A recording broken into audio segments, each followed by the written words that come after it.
Hey everyone, and welcome back. Elective egg freezing, it's everywhere these days, especially here in Singapore. It's true. So fascinating, right? And you found us this journal article from Human Fertility that I thought was really interesting Yeah. because it's not just about the science. Yeah. It's about how do we actually talk about this? How do we counsel women, especially with it being so new here? Yeah. I think that's something that often gets missed, right? Totally. Like all the excitement of a new procedure. It's like, ooh, shiny new thing. Right. But how do we actually counsel people? How do we have good conversations about it? Exactly. And this article, they actually use flowcharts, which I kind of love because it's Oh, that's visual cool. to help guide that conversation. So it's kind of like what we're doing right now in a way. Yeah. I mean, it's important because there's so much information out there Oh, I know. and misinformation. Especially online. Right. Especially online. When you've got, all these egg freezing startups and they're like, come freeze your eggs. It'll be great. It's like that freeze time button. Right. know? Exactly. It's like no downsides. Everything's perfect. And it's so much more nuanced than that. Yeah. And so that's where I think this idea of having this structured counseling is so important. Yeah, and also remembering this procedure is time sensitive. I Mhm. mean, in Singapore, we've got that age limit, right? 21 to 37. Right. But at the same time, you don't want it to be this totally rushed decision either. Right. Exactly. So let's unpack that a bit. Like, why are women thinking about this in the first place? What are some of the big motivators? It's interesting, right? Because it really runs the gamut. And I think that's kind of the point of why you need structured counseling, because everyone's coming at it from a different point of view. Mm-hmm. Some women, career is a big one. Huge. Yeah. They're really focused on their careers right now. Maybe they're not even thinking about kids for another 5, 10 years, but they want to have that option open. Makes sense. Right. And then there's others, they're like, well, I want to be financially stable, Yeah. and then I'll feel more comfortable starting a family. Yeah. Which, let's be real, that's a huge factor these days. Huge factor, Especially in a place like Singapore. especially in a place like Singapore. Right.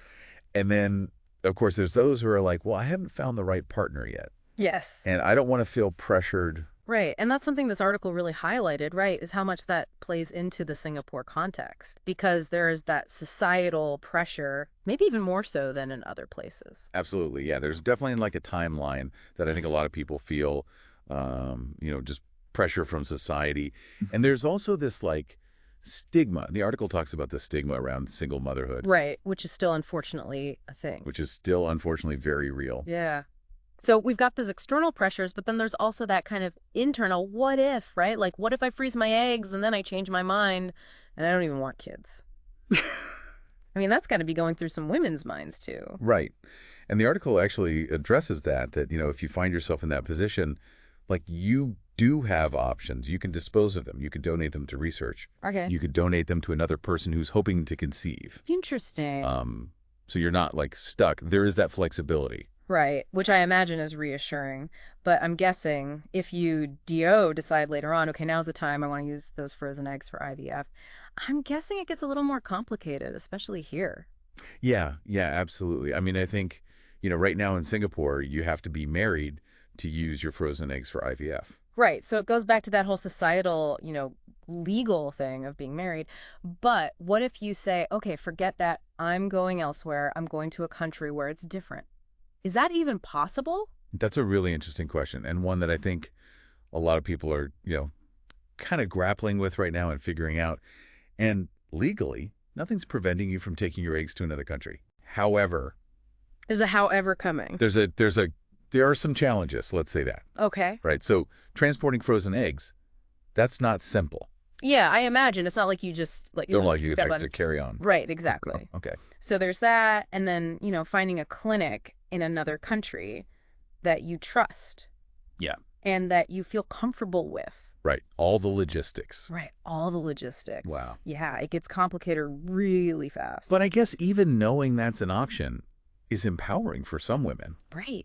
Right. It introduces that autonomy. Yeah, yeah. And it just shows you how much this whole field is changing. Oh, it's still And how women are kind of, taking the reins, yeah. taking the reins, exactly. It's like this whole other world of options is opening up, which I guess is exciting, Yeah, but also can be overwhelming totally. because it's easy to get caught up in the like, oh, this is amazing, I can freeze time. But then there's the reality of, okay, but how much is this actually going to cost me? Uh, And this article, I appreciate that they don't shy away from the financial side of things. yeah, and I think that's really important because it is a big decision Yes. and it is a big financial commitment. And I think often, it's easy to think of it as like an insurance policy. Right. It's like, oh, it's just in case, Yeah. but it's a little bit different. Yeah. It's a bigger investment. Yeah. So let's break down those numbers a little bit. Like here in Singapore, when we're talking costs, what are we actually looking at? Okay, so you've got three kind of main components. Okay. First, you've got the egg freezing procedure itself. Right. Then you've got storage. You got to pay for storage every year. Makes sense. And then finally, you've got IVF if and when you decide to actually use those eggs. Right. So it's not just like a one-time payment. It's like this ongoing. It's ongoing. It's like a subscription. Yeah, it's like a subscription to your future fertility. Okay, so give us some ballpark figures. Like in Singapore dollars, what are we talking for? Like each of those kind of buckets. So for the procedure itself, you're probably looking at like 7,000 to 9,000 at a public hospital Okay. for one cycle. Okay. And then at a private clinic, it can be more like 10 to 15,000. Okay, so that's already, for some women, that's like, down payment on a flat. Or, a really nice holiday or a car. Like, it's not an insignificant amount. It's a significant amount of money. And then on top of that, you've got, the annual storage fees, which again vary. But, you could be looking at like $500 at a public hospital, up to $900 at a private clinic per year. Every year. year. And then IVF, we've done a whole other deep dive on just IVF costs, Right. which are their own thing. But that's like its own separate That's other ballgame. And it's hard to even like give you a number because it depends. Right. It depends how many cycles you need. It Right. depends if there's any like additional procedures that you need. Yeah. So that one's really hard to. And I also think it's important to remember, while there are government subsidies in Singapore for IVF treatment, they don't currently apply to elective egg freezing. Right. So while subsidies can be helpful down the line, Right. they don't change that initial like Correct. financial commitment. Exactly. And that's something to bear in mind. Yeah. Okay, so we've got the financial risks, which are not insignificant. But then you also mentioned earlier non-medical risks, which honestly kind of scare me a little bit. Yeah. So, I mean, thinking about like, those giant tanks you see in like sci-fi movies? Yeah, the ones where they're like, Liquid nitrogen? yes, storing all the like embryos and eggs. Exactly. So these facilities, thankfully, very, very rare, but like there have been cases of storage failures. Really? Yeah, power outages, equipment malfunction, even, think natural disasters. Oh, wow. So even if it's like a 1 in a million chance, the consequences are huge. Huge. Huge. And so I think that's why, again, transparency is so important. The article talks about, really having open conversations with your clinic. Like, what are your safety protocols? What are your kind of contingency plans? It's like anything, you're putting a lot of like trust in. It's a huge amount of trust. In the clinic that you choose. Yeah, for sure. Makes you think. Okay, so let's say hypothetically someone's listening to this and they're like, okay, this is me, this is my path, I'm going to do this. What happens next? What does it actually look like to freeze your eggs? So you've got to find a qualified clinic here in Singapore. Okay. Make an appointment. It's not just like you just walk in and are like, give me the eggs. No. Not quite that simple. Oh, okay. So what can you expect at that first appointment? So they're going to kind of gather all your information, right? Your medical history, family history, any existing conditions. They want to get the whole picture. Okay, so it's like a fertility deep dive, your Right. own personal deep dive. Exactly. So they're going to probably do a transvaginal ultrasound just to kind of check out your ovaries, get a sense of your ovarian reserve, Okay. how many eggs we're working with here, Right. any potential issues. And then they'll also do blood work. Okay, so blood work, not just like general, blood work, but we're talking about those hormones that everyone's always like, Yeah. oh, your hormones, your heart. Exactly. FSH, AMH. Okay. Can you break those down for us really quick? What are those telling us? Yes. So FSH, that's your follicle stimulating hormone. Okay. Basically, that's the hormone that's produced by your pituitary gland. And it basically tells your ovaries to start developing follicles, Okay. which each contain an egg. Okay. So higher FSH levels, that can sometimes be a sign that, ovarian reserve is diminishing a little bit. Okay. Makes sense. AMH, that's anti-Müllerian hormone.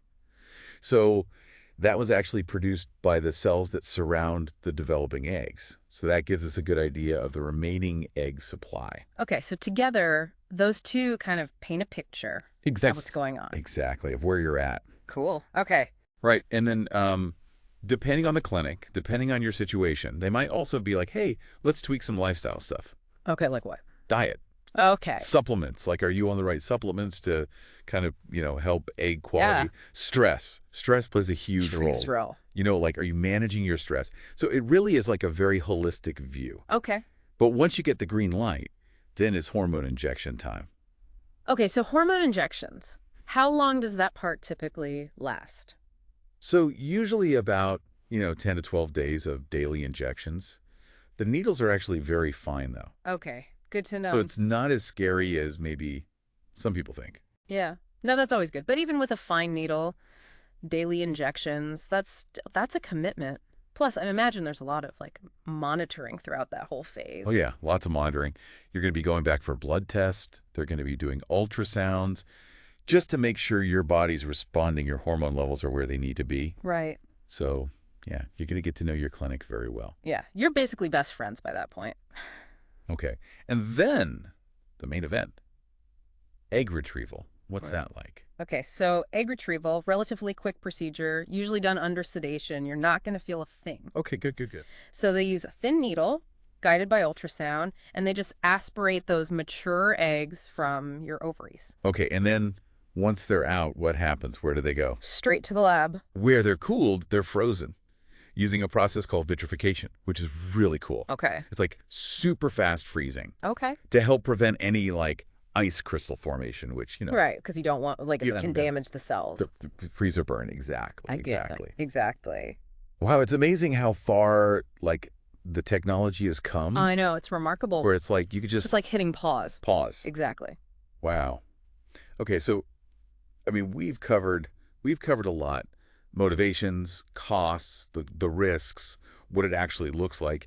It's a lot to kind of wrap your head around. It is. And this is just a snapshot right now Right. of what we know. Exactly. And things are changing all the time. I mean, think about what it'll be like in 5 years, 10 years. Right, that's the thing. It's like you're making this decision now, but based on kind of the information you have now. Right. Which, who knows what the future holds? Exactly. Yeah. Who knows? Who knows what the future holds? And I think that's why, I don't know, for me, I think just having these conversations. Yes. Just starting to ask the questions, I think that's so powerful. Absolutely. So everyone listening, we hope that this deep dive has given you a lot to think about, a lot to perhaps discuss. And as always, Dive deep. dive deep.